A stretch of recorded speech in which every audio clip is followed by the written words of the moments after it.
Bejn il-ħadd u tnejn pajjiżna reġistra 37 każ ġdid bin-numru ta' każijiet attivi huwa dak ta' 447.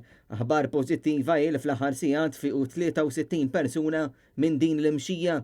Dan tħabbar fil-paġina tal-Ministeru għas-Saħħa fuq Facebook fejn jingħad li mill-każijiet li tħabbru il-ħadd tnejn minnhom kellhom kuntatt ma' qarib li kien pożittiv, tnejn oħra minn fuq il-post tax-xogħol, tnejn oħra laqtu l-virus waqt social gathering, tnejn oħra f'attività tal-bodybuilding u tlieta kellhom kuntatt ma' każ pożittiv. Nifmu l-każijiet l-oħra li ma tħabbrux qed jitqiesu bħala sporadiċi, jiġifieri ma jafux minn fejn ġew infettati.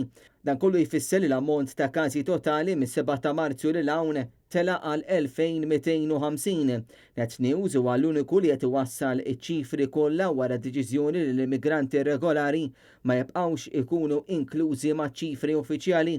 Għalhekk fit-total ta' każi attivi hemm inklużi 75 immigrant. Din informazzjoni ngħatat mis-Superintendent tas-Saħħa Pubblika, il-Professur Charmaine Gawji fil-Bulettin Mediku ta' nhar il-ġimgħa li għadda.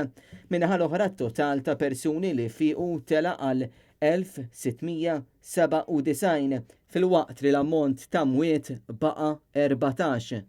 Sa issa f'din is-27 ġimgħa tal-imxija fostna kellna 92 każ ġdid fil-waqt li kellna fatalità waħda.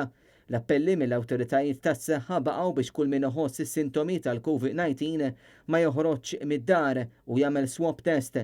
L-awtoritajiet appellaw biex il-poplu Malti wawċi jibqa' kawt u jobdi ir-regoli fosthom li jżomm id-distanza u jilbes maskra protettiva.